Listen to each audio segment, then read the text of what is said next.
আসুন আমরা দেখি উচ্চ রক্তচাপ হার্টের কি কি জটিলতা সৃষ্টি করে।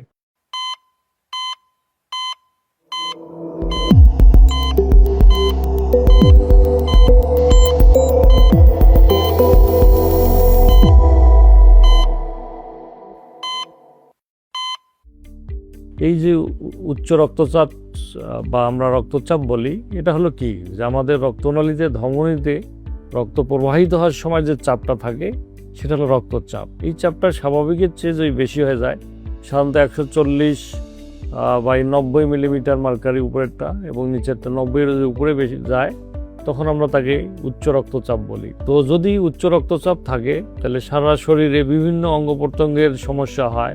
আমরা বলছি যে ব্রেনের মধ্যে স্ট্রোক হতে পারে, সেটা ইসকিমিক স্ট্রোক বা হেমোরেজিক স্ট্রোক হয়। চোখের মধ্যে চোখের বিকলতা হয়, যেটা আমরা হাইপারটেনসিভ রেটিনোপ্যাথি বলি। তারপরে হলো কিডনির সমস্যা হয়, রক্তনালীর সমস্যা হয়। হার্টের মধ্যে উচ্চ রক্তচাপের প্রভাবটা হলো এটা কনসেন্ট্রিক লেফট ভেন্ট্রিকুলার হাইপারট্রফি করে, অর্থাৎ হার্টের মাংসপেশি মোটা হয়ে যায়, ঠিক হয়ে যায় এবং সেই সংক্রান্ত জটিলতা হয়। হার্টের যে রক্তনালীগুলো সেগুলো রক্তনালীগুলো ক্ষতিগ্রস্ত হয়ে হৃদরোগে আক্রান্ত হয়। এরপরে হলো হার্টের যে গতিটা অস্বাভাবিক হয়ে যায়, নাড়ির গতি অনিয়মিত হয়ে যায়, যেটাকে আমরা এট্রিয়াল ফিব্রিলেশন বলি, সেটা হতে পারে। এবং দেখা যায় যে উচ্চ রক্তচাপ থেকে হার্ট ফেলিওরের মতো জটিল রোগ হতে পারে। তো এগুলো হলো উচ্চ রক্তচাপ জনিত কারণে হার্টের সমস্যা।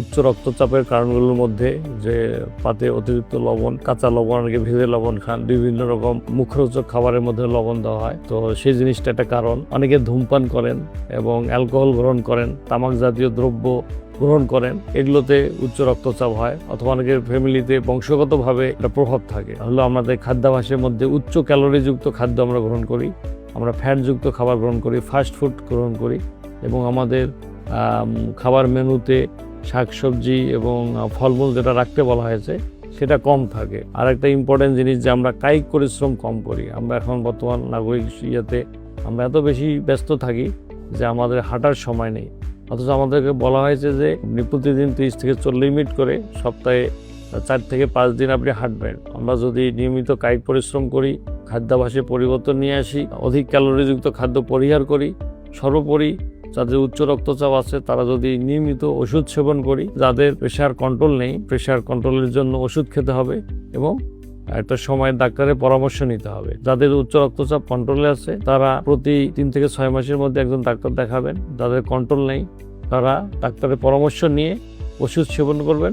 এবং এই যে আমি জীবনাচারের কথাগুলো বললাম, স্বাস্থ্যবিধির কথাগুলো বললাম, সেগুলো মেনে চললে তাহলে এই যে প্রাণঘাতী রোগ উচ্চ রক্তচাপ, এর যে ক্ষতিকর দিক, উচ্চ রক্তচাপ এবং উচ্চ রক্তচাপ জনিত জটিলতা থেকে আমরা মানুষকে রক্ষা করতে পারবো। আপনারা জানেন সারা বিশ্বে 1.5 মিলিয়ন লোক উচ্চ রক্তচাপে আক্রান্ত এবং এটা যখন বয়স বৃদ্ধি পায় উচ্চ রক্তচাপ হওয়ার সম্ভাবনা বেশি থাকে। সুতরাং আসুন আমরা এই প্রাণঘাতী রোগ থেকে নিজেকে রক্ষা করি, পরিবারকে রক্ষা করি, সমাজকে রক্ষা করি, আমরা স্বাস্থ্যবিধি মেনে চলি।